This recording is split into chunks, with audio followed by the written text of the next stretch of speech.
Hello everyone, my name is Kayla Birch. I am a speech-language pathologist. I work with preschoolers who are autistic, and today I want to talk to you about the signs and symptoms of autism in 3-year-olds. And this is coming from my expertise and knowledge as a speech therapist. I evaluate and treat children with autism. I help them with their communication, and these are kind of some of the things that I see a lot of parents needing more information about. So I made this PowerPoint to kind of talk about all of those things. So this information is for parents, caregivers, teachers, other professionals, and even providers like medical providers or other service providers. This information is for educational purposes only. It's not intended to diagnose or replace medical or clinical advice. If you have concerns about your child's development, please consult with a qualified professional. So, autism, as we know, is a neurodevelopmental disorder characterized by differences in the brain that affect how a person interacts with and synthesizes information in the world around them. So, we see that these brain differences and these changes can affect social communication, speech and language skills, sensory processing, and other skills as well. Autism is a very not broad, but it is like a large spectrum. And so we see, some kids have more skills in certain areas and then other skills in other areas. So it just depends on each child. Each child is different. Every child that I work with autism is different. So no two children are the same and are going to have the same differences. So this is a chart I made to kind of clear up some of the most common things that I see as a speech therapist working with families and working with these children. When I'm in an evaluation with a family, I am looking for signs of autism and just being aware of any signs that I see. And these are some of the most common signs that I see in my speech and language evaluations. This is not a comprehensive list of every single sign, but these are kind of the things that I'm focusing on. These are the characteristics that I see from my perspective as a speech language pathologist. So I look at social communication, I look at speech, which is verbal words, I look at language, which is how they use communication and how they follow directions. Language can be receptive, which is what they understand, and then expressive, which is what they're able to express. And then I also look at play skills. Those are the main things I'm looking at as a speech therapist when I'm looking at a child. So, and I did break it down into non-speaking autism or nonverbal autism and speaking or verbal autism. So if a child is non-speaking or minimally speaking, I refer to children as minimally speaking if they do say some words, but they just don't talk a lot, or maybe they vocalize, or they just completely have no words, and that would be non-speaking or nonverbal. So often with these students, as far as social communication goes, there might be limited to no eye contact, limited to no joint attention. They're not always trying too hard to seek a social partner or interaction. As far as their verbal speech goes, if they're non-speaking or minimally speaking, I see limited to no verbal words. Some parents do report ghost words, which is words that they say sometimes, but just not very often, or even words that they used to say and they don't say anymore. And as far as language goes in a non-speaking or minimally speaking child, they might struggle to follow directions. They might not respond to their name. They're not really able to even follow directions with a model or with a lot of extra help. You might have to literally take their hand and get them to come to do what you want them to do. They're not going to be easily redirectable. And as far as play goes, they may have not a lot of interest in social play. They're not looking for a play partner. They might just play by themselves, or they might not have play skills, such as, the play skills that we would maybe typically see in a 3-year-old. So I'm looking for, are they playing pretend? Are they using toys the way they're meant to be used? Like, will they take the car and use it as a car, like pushing the car back and forth on the carpet? Or will they look at the car and maybe they'll pick it up, or they'll start mouthing it, or they're dropping it, or they're spinning the wheels, but they're not that interested in it, or, there's kind of a spectrum there as well. So it just depends. But I am looking at those play skills. I do find that a lot of the non-speaking children, they may enjoy like sensory play, cause and effect play. Sensory play would just be like they're more interested in toys that have a sensory element, such as like spinning or lights or movement of some sort. And cause and effect play is when a child has like a toy that just does like one action. So it could be like some of those baby toys that have like those little pop-up things, like that would be like a cause and effect toy. But some kids that are non-speaking, they might not even have the skill to play with a toy like that. They might not really know how. They may enjoy like tickling. They may enjoy like body movement activities such as like bouncing and climbing. They might be very, like, they might just like to kind of lay on the floor or just kind of like roll around. Sometimes they don't have like a lot of control over their body, or they kind of just like flop and they're just maybe overwhelmed. They kind of like lay down, maybe look at the ceiling. Maybe they kind of seem like they're in their own little world a little bit, stuff like that. In children who are speaking or verbal autism, this means that they do have some words and vocalizations. They're vocalizing a lot more than the non-speaking. As far as their social communication goes, they might still be pretty similar to the non-speaking, but they have maybe some use of social gestures. A lot of them will do hand leading, and even the non-speakers do hand leading as well sometimes. So hand leading means that, instead of asking for help, they don't have the words to say what they want, or they're not able to super effectively use words to get what they want. So they will just literally take your hand and, if they need help opening their juice box, they literally take your hand and put it on the juice box, and that's how they ask for help. That's very, very common in autism. If you have a child who's doing that, and they also have other characteristics of autism, that's a pretty good sign to me that, they're struggling with their communication. They literally are like using you as a tool almost to get what they want, instead of using you as like a social partner to ask for what they want. As far as speech goes, for speaking autism, they may be very verbal. They may have a lot of words, or they might just be using some words. They may be using single words. They may even be using phrases. They might not be using words super functionally, such as, typically in a 3-year-old, we would be able to ask them questions, like, what are you doing? And what did you do today? And they would be able to answer those questions. Usually, not every 3-year-old, but most 3-year-olds probably can answer questions like that. And a kid with autism might have the words to answer your question, but they're not going to be able to keep a conversation going. They might not be able to answer questions. I see a lot of kids who are verbal, especially at this age. They might know a lot of words, like they might know all their colors and their shapes, and they know their letters, the numbers, but they don't know how to like use words functionally, like in communication, with socializing.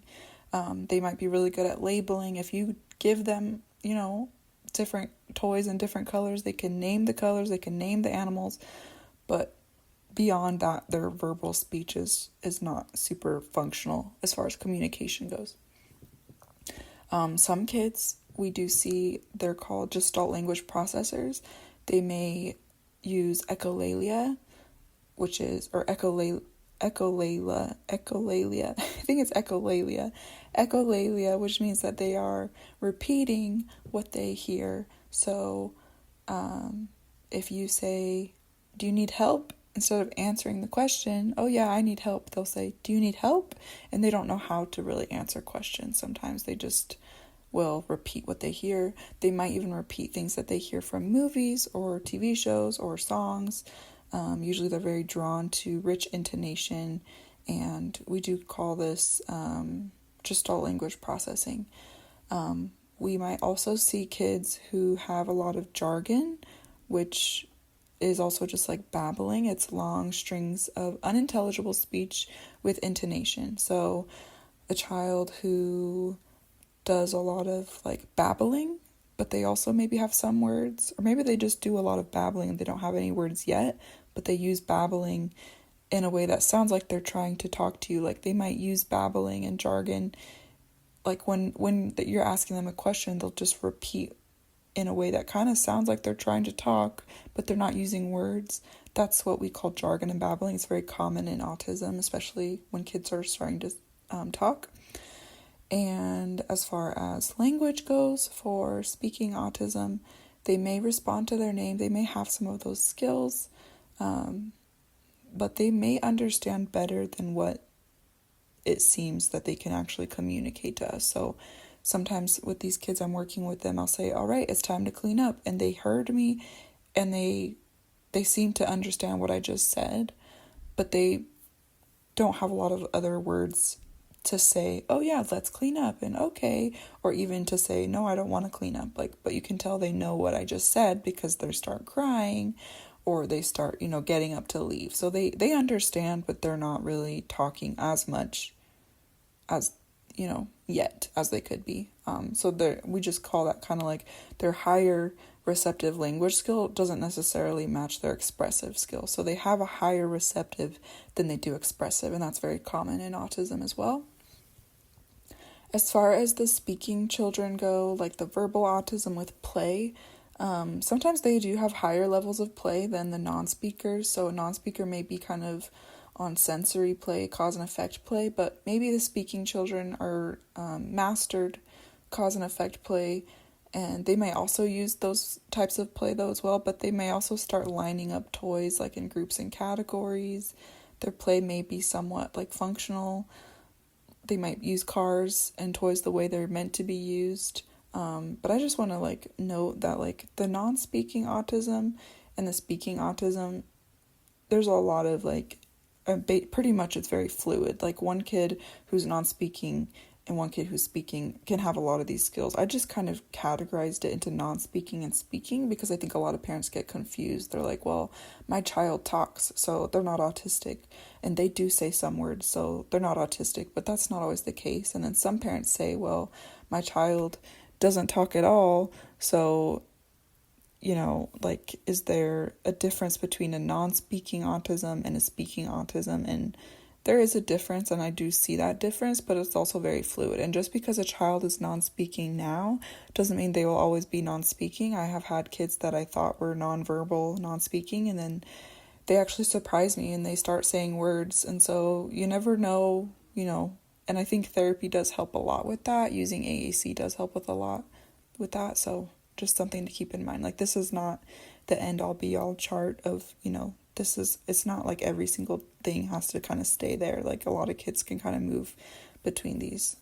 These are just the common themes that I see in my students.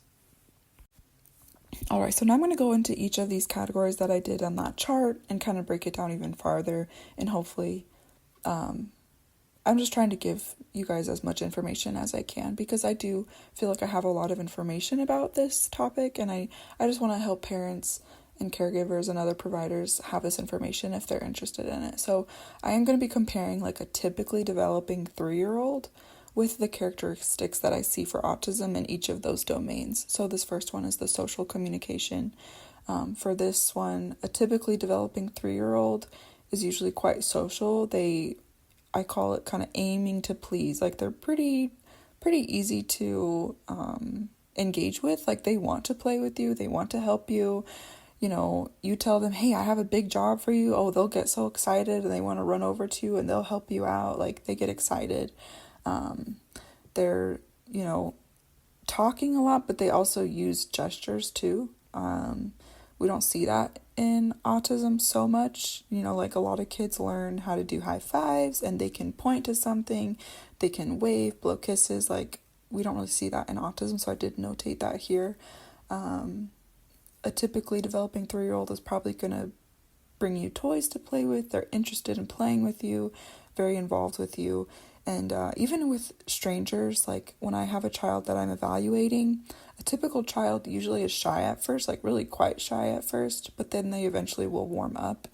I don't really see that too much in autism. Usually they're either really outgoing from the get-go or they're really shy the whole time. They don't usually like have to warm up too much. And a typically developing 3-year-old does use a lot of eye contact. I don't like to say too much about eye contact because I feel like so many people have just said, okay, eye contact is always what we're looking for in autism, and it's really not. But I do mention it because I know it's so many things. It's one of those things that people do talk about a lot with autism is the eye contact. There are so many kids with autism that use eye contact, and so just because a child uses eye contact or doesn't show me, like, that's not the end all be all of what I'm looking for in my evaluation or my observation of a child. But typically developing kids do use eye contact. They are watching you, they're initiating, they're trying to keep a game going, like a turn-taking activity. They want to engage with you, they're playing with toys, they have good play skills. These are kind of all the social skills that I'm looking at. You know, they're quite easy to interact with. And so going over to the autism side, as far as social communication goes, they're going to struggle with eye contact. Not saying that they don't use it, but because they might be like playing more by themselves, they're not seeking social interaction. They might not be too interested in what I'm doing, even though I have a really fun toy and I'm really trying to engage with them. Like they might not be interested in that. Not saying that they're never interested in that, but that's just something I see in my evaluations. So one thing that we do see in autism is they don't use a lot of social gestures. A social gesture would be an example of something that like you're doing with another person to engage with them. So it's different from like hand leading, what I was talking about earlier. The child is not really trying to socialize with you and getting you to like move their hand to their juice box. They're just trying to like, they know that they can't do it themselves and that's what their way of asking for help, but it's not really social. So like a social gesture would be pointing. So if I'm pointing to something and a baby looks at it, that's like they had to take my social cue of pointing and then they look at me and then they look at what I pointed to, right? Like that's more of a social gesture. We don't see that a lot of children with autism will always follow a point. Sometimes they do, but they might not, and they probably aren't using pointing themselves because pointing is a social exchange. You know, if I'm pointing to something, it's because I'm trying to show you something and I want you to engage with me and give me that social bid for communication. It's a social bid. We don't see that too much in autism. We can, but I'm just saying that's a sign, especially in a 3-year-old. And I do see that the 3-year-olds that come in, they're maybe not too interested in me. They're hard to engage with. I'm trying to engage with them, trying to get them to play with me, and they're just not that interested. They might not even look at me too much. They might look at me like for a very fleeting second when I do something funny or fun, but they're kind of go back to what they're doing pretty quickly and they're not so interested. And I see this in, you know, these kind of characteristics apply to non-speaking and nonverbal and minimally verbal. Right now, the neurodiversity affirming way of talking about non-speakers is to say non-speaking. Nonverbal means, like, it can also have that connotation of that, like, they may never be able to, like, vocalize or verbalize, but we know that a lot of them do, so we say non-speaking, but I mean non-speaking and nonverbal is basically the same thing. So going on to the next domain that I look at is speech.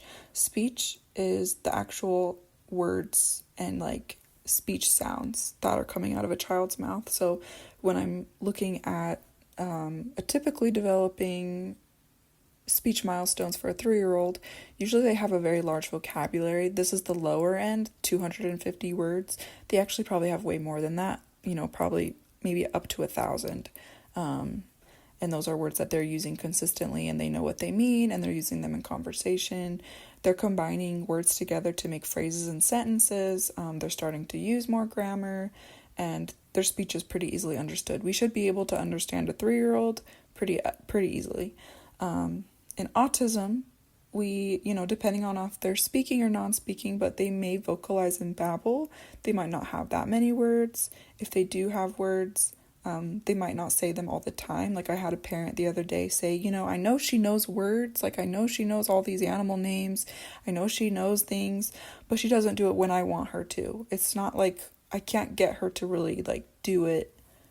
And she doesn't do it a lot, but I know she can do it. That's kind of what I see a lot in autism. They do a lot of labeling. So if a kid does have words, sometimes they look at my little bin of animals and they'll just start naming all the animals. They're like zebra, cat, dog. And that might be something they really enjoy doing, or that's something they do. They're not using a lot of other words. And they're not using a lot of words to actually communicate with me, like ask me a question or engage with me. They just want to label. I see that a lot. I do see, like I was talking about earlier, the echolalia, which is when a child repeats what they hear. Some kids repeat a lot, and they'll if you say anything, they might repeat it, especially if it has meaning to them. Some kids don't do it as much, but they still do it. And then some kids repeat long phrases or scripts from movies or TV shows they've heard, or they'll use certain scripts in certain scenarios. So one that I hear a lot is, "Oh, I have an idea." I guess that's probably a lot in shows, and so kids use that. And if they have an idea, they go, "Oh, I have an idea." That's an example of a script. Sometimes they're not so obvious or clear. Sometimes a kid will just have a theme song stuck in their head. I had a little girl who just kept saying these words from a show that I'd never heard of before, but she kept saying it over and over and over again. It was almost like a song. But it didn't make sense to me. I didn't know exactly what it was she was saying. So that would be an example of those scripting, that echolalia, because echolalia can be immediate, which is immediately after the sound they heard, or they can do it later. They kind of save it for later. But long strings of unintelligible speech with speech-like intonation is what we consider jargon or babbling, which I already talked about earlier. We see that a lot in autism. If a kid uses a lot of babbling and it kind of sounds like they're using speech-like intonation, like they're talking with that intonation that we use, at the end of a question, their pitch goes up, but they're babbling. That's pretty common in autism because they don't have the words yet, but they know that they've heard, that intonation, and they know how to use intonation, which is really interesting. So going on to the next domain, this is receptive and expressive language. This domain is about what they can understand, how do they follow directions, how do they, do they understand the words that we're saying, and also do they follow directions when we ask them to. So in a typically developing 3-year-old, they're able to follow directions pretty easily. Maybe they don't always want to, but they know what we're saying and they can do it, if they're in the mood. One thing about language with kids that is so fascinating is even a 3-year-old can answer questions and recount an experience. So you ask them, "What did you do today?" They'll be able to hopefully tell you. If they're not able to tell you, that is something that I would be concerned about. They're able to answer questions. You said, "What are you doing?" or "What are you playing with? What's your favorite animal?" They'll be able to answer. They can even talk about things not in the present. So if I'm asking a child, "Hey, what's your favorite thing to do at your house?" or "What toys do you have at your house?" That's talking about something that's not there with us in the present moment. So they're usually able to do that. And they can identify and use verbs. So if I show them a picture of a kid who's running, they can tell me, "Oh yeah, that kid is running." and they use language for a wide variety of functions. So not only are they labeling, but they're also using language to request what they want and protest, which is saying, no, I don't want to do that, and commenting. They're using language for a lot of different things. In autism, I do see that kids struggle to follow directions. If we say, okay, we're going to go sit down in the red chair, they may struggle to do that with me. And sometimes it's because they don't understand. Sometimes it might be because they just don't want to. But I do find that, like if I say, point to this picture, they might not be able to do it. Usually a typically developing kid would be able to do that pretty easily. Sometimes they respond to their name. Sometimes they don't. Sometimes they do follow one-step directions. Sometimes they don't. Like I was saying earlier, we do see that they might have a higher language skill that doesn't match their expressive skill. So their receptive is higher than their expressive. And a lot of times they're focused on the here and now. So they can't really talk about, like some of our kids who are more verbal, if I ask them a question like, well, what did you do today before you got here? What did you have for breakfast? What do you do like to do at your house? Like they can't really answer those questions. That's a sign of, maybe difficulty with this receptive language, but also expressive language, that they're just not able to express what they want to, or they just don't understand. They don't really have that social as well kind of going for them. But those are the biggest things I think I see with receptive and expressive language. Yeah. Going on to play skills, I am a big fan of looking at the play skills. It's very important in children that they are playing and they have good skills. If they don't have good play skills, that is a sign to me of autism. In a typically developing 3-year-old, they usually by this age, they're able to play, pretend play. They are making up maybe like dialogue, like they're pretending to feed their baby dolls or putting them to bed. They're playing with their dollhouse. Their play can be pretty social. They're involving you in their play. They're talking a lot. And they might even start using play like role playing and games with rules like playing dress up, and playing house and stuff like that. So that's really typical. If a child has autism, they might still do pretend play. So like one parent recently told me, oh yeah, we have a like doctor's little toy kit thing, and she likes to play with it. Like she'll put her little stethoscope in and all that. So that is play, but it's not very social play. And I wouldn't even say that that's pretend play, because she's just maybe using the toy in the way that she realizes it's meant to be used, which is functional play. But she wasn't like using it with her dad to like, listen to his heart and pretend that she was the doctor. Just because your child is playing with a toy, that doesn't mean that that's a play skill that's at their age. So it's really important to kind of be aware of that. A lot of kids that are autistic, they don't seek out a play partner too much. They do like their solitary play. They may do their sensory play, which is playing with things that maybe aren't even toys. Like some kids really like my carpet in my room. I have like kind of a fluffier rug and they just like to scratch it. So that's not really play as we would consider it play. It's more of like a sensory experience. And maybe they chew on toys or they don't really play with them. Sometimes they do, but it just depends. We really need to figure out what stage of developmental play they are in, and that really helps me to see if their skills are where they should be. So, if we have, a child who seeks a lot of body movement and bouncing and tickling and climbing and doesn't really play with toys, that to me is a sign of autism. Play skills often match language skills. So in the previous slide, we were talking about the receptive and expressive language skills.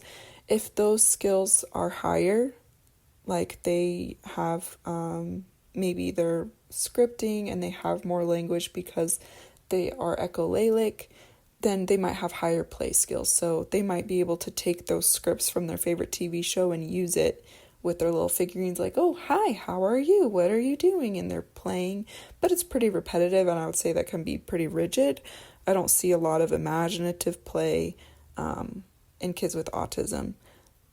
But that is not always the case. There are kids who have autism who do enjoy imaginative play, but they also usually have higher language skills as well. So it just depends on where your child's language skills are. It's going to depend kind of where their play is at. And a lot of kids at 3 years old that I see who are autistic, they may enjoy lining up toys and grouping them in categories. So I see a lot of kids kind of lining up all my little animals. If I have like a rainbow, like not rainbow, but like different colored toys, some of them will even start lining the toys up in rainbow order, which I think is just so cool. So they're not really like playing with the toy in the way that maybe it was meant to be played with, such as playing it, in the dollhouse, like a little figurine, whatever, but they are lining it up, and that is very satisfying to them. Or, we don't really know exactly why they do that, but they do. I do see that a lot. Okay, so I wanted to focus on some other signs and symptoms of autism that I did not go over yet are, if I see a child who is stimming, those are those self-soothing behaviors like arm flapping, vocalizing, rocking. Those are things that they are doing to help soothe themselves. That's a sign of autism. A lot of people are very familiar with these. We do see some self-injurious behaviors like head banging or biting other people. Those can be kind of sensory needs as well. We have those sensory seeking kids who maybe need something to chew on, even climbing and spinning and like enjoying a swing. Those are kind of sensory seeking. And we also see sensory avoidant, which they might be very sensitive to different sensory inputs. So when it's really loud in the classroom, they're putting their hands over their ears. Some kids come into my speech therapy room and they turn off the light. That tells me that maybe just that day, they're having a little bit of sensory overwhelm and they just prefer the light to be off. So I kind of let them do that.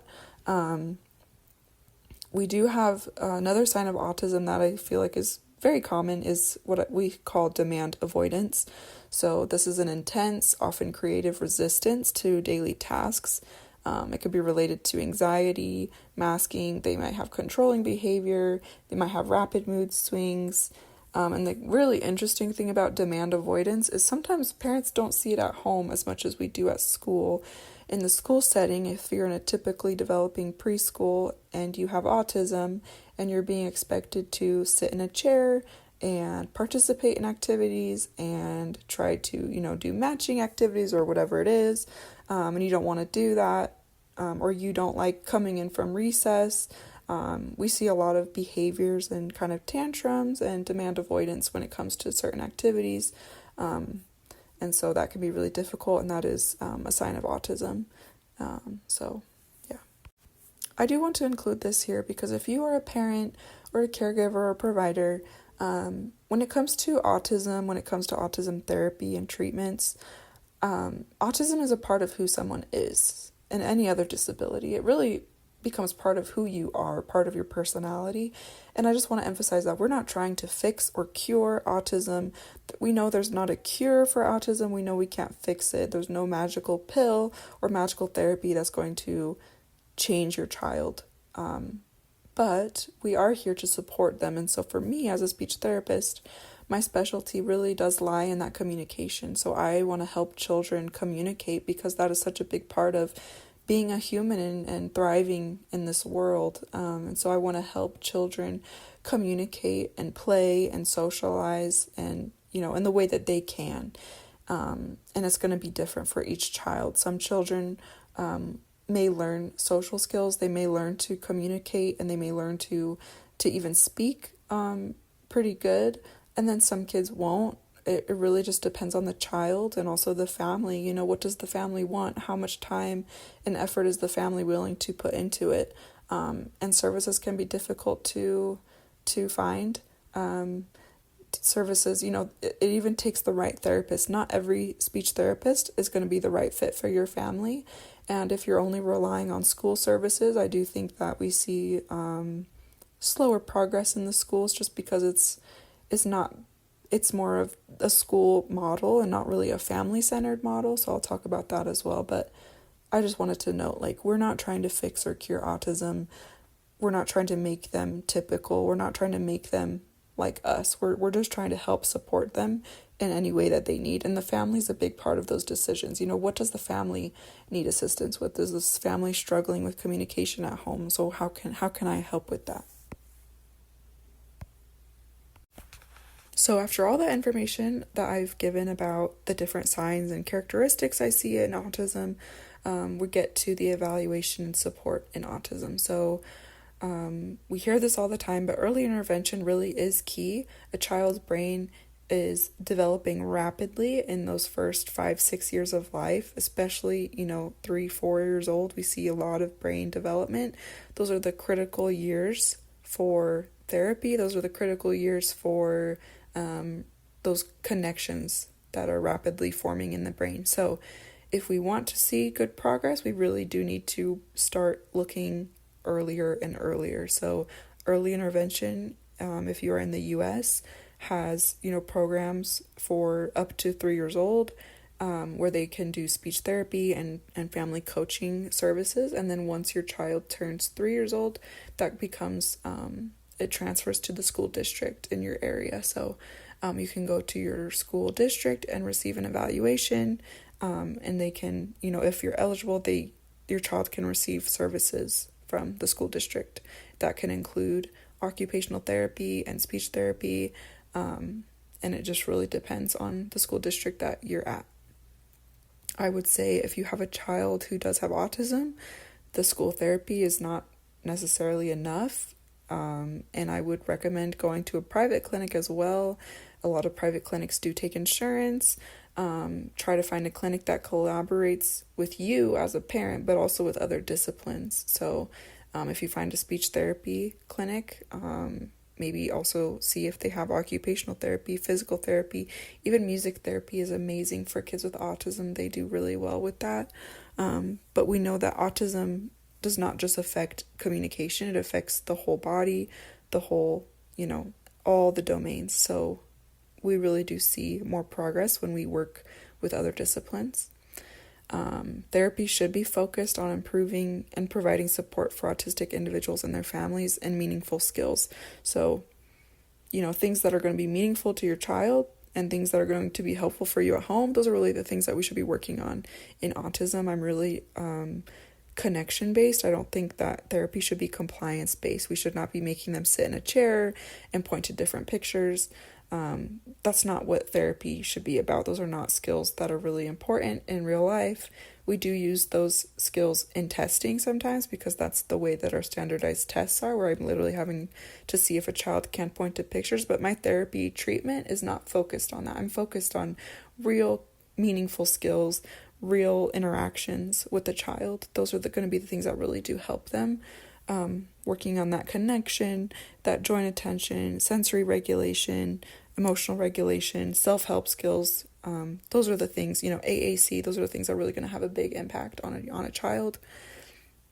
And like I was saying, school-based speech therapy, they're really only concerned about how does it affect them academically. And so if you think that your child needs more time, they probably do. And it would be helpful to get more one-on-one time and individualized time, and maybe even more family-centered in a private clinic. And if you are curious about what exactly speech therapy looks like in a child with autism, I will kind of go into this right now. This is just kind of, again, a very broad overview. But if a child is nonverbal, I do focus on building a safe and trusting, joyful connection with the child. I want to, like I said before, I'm not using compliance-based methods. I'm not trying to make the child do anything that they don't necessarily want to do, but also that's not really meaningful to them. So it is trial and error. It takes a lot of time for me to figure out what works best for each child, figure out what activities they enjoy. But once I find that, I use that to my advantage. We have developmental stages of play that I was talking about earlier to see kind of where they're at in their play skills, and I use that to my advantage as well in a speech therapy session. We do what we call a total communication approach.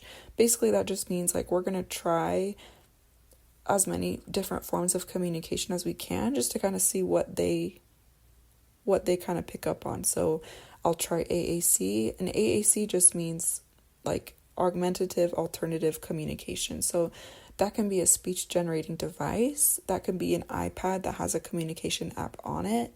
That can be, there's different things. There's like switches that are like buttons that kids can touch if they have more motor difficulties.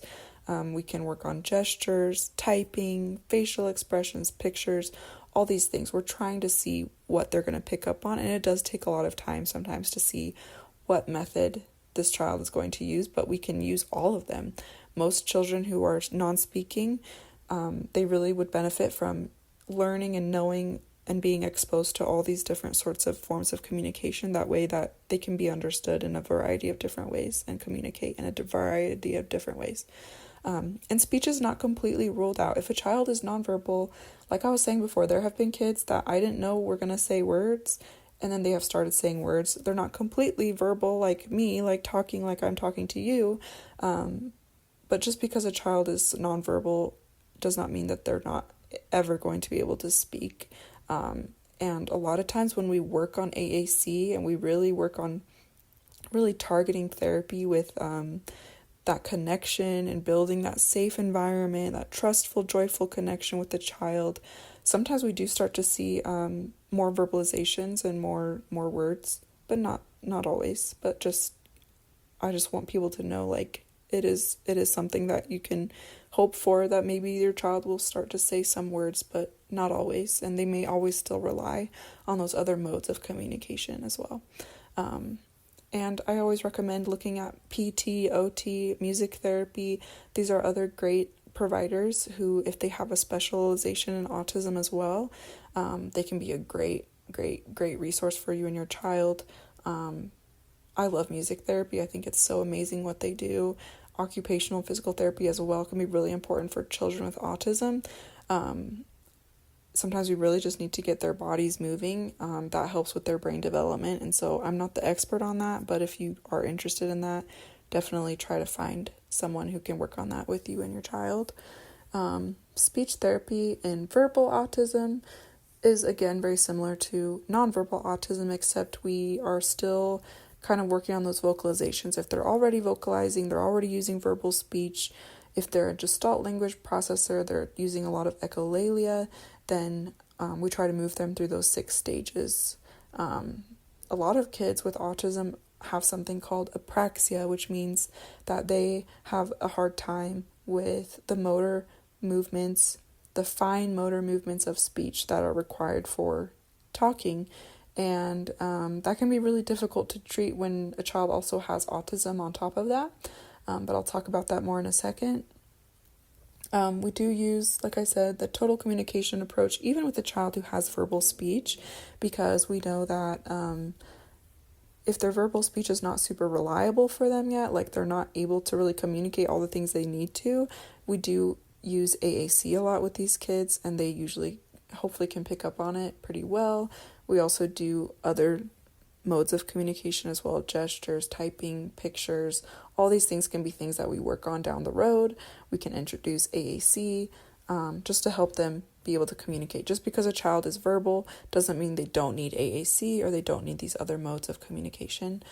Some children, their speech is never going to be super reliable because they do have a motor element, Apraxia, and so they still maybe need to use AAC or another form of communication. And like I said before, looking into PT, OT, and music therapy can be really, really helpful for all children with autism. So even verbal kids with autism, I would recommend looking into other therapies as well. Going into Apraxia, I do want to touch on Apraxia because this is something that comes up a lot.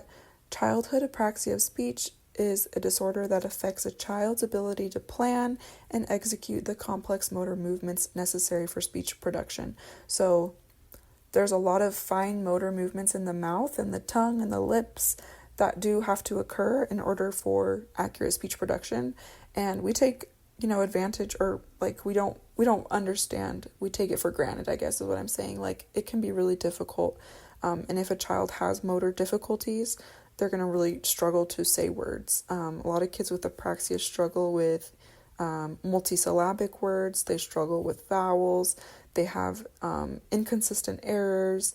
they might not be able to really be that intelligible. They're really hard to understand.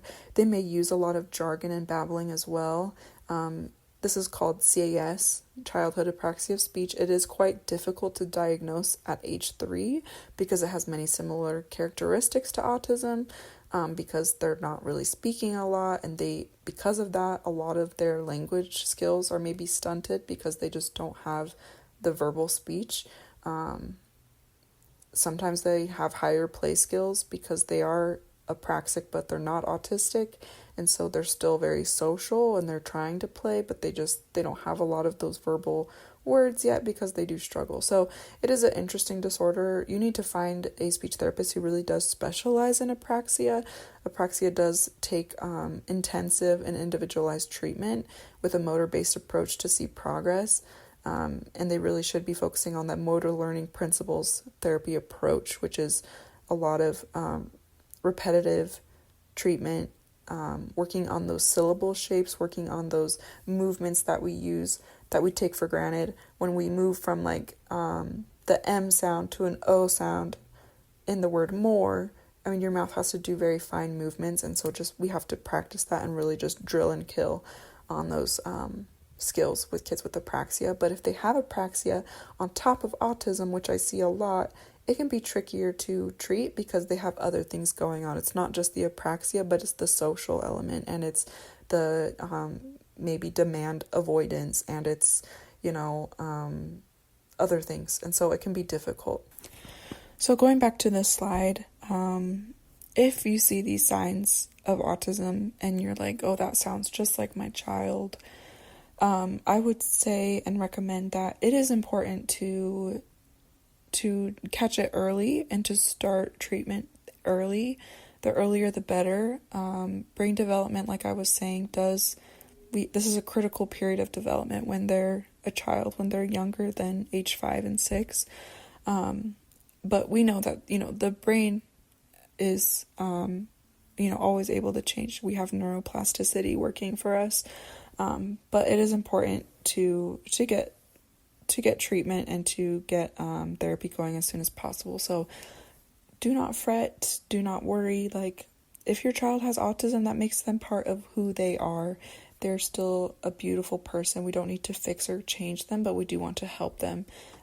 As children get older, the demands in school and the demands in life get bigger and bigger and harder, and we want to just give them as much support as we can while they're younger so that they can also be prepared as they get older. If you are worried about your child, I would say, it's a beautiful journey. It is a journey. It's difficult, but you can do it. And there are a lot of supports and wonderful people in place who are experts in autism and have been working with this for many, many years, and they want to help you. So find those people in your community who you can reach out to. Find a good speech therapist, find good therapists who can help you, and hopefully this has been helpful. Hopefully this was helpful, and if you have any questions about it, please let me know. I do try to respond to questions that I get, so I do really like to help people and give people information. So thank you so much for watching, and let me know if you have any questions.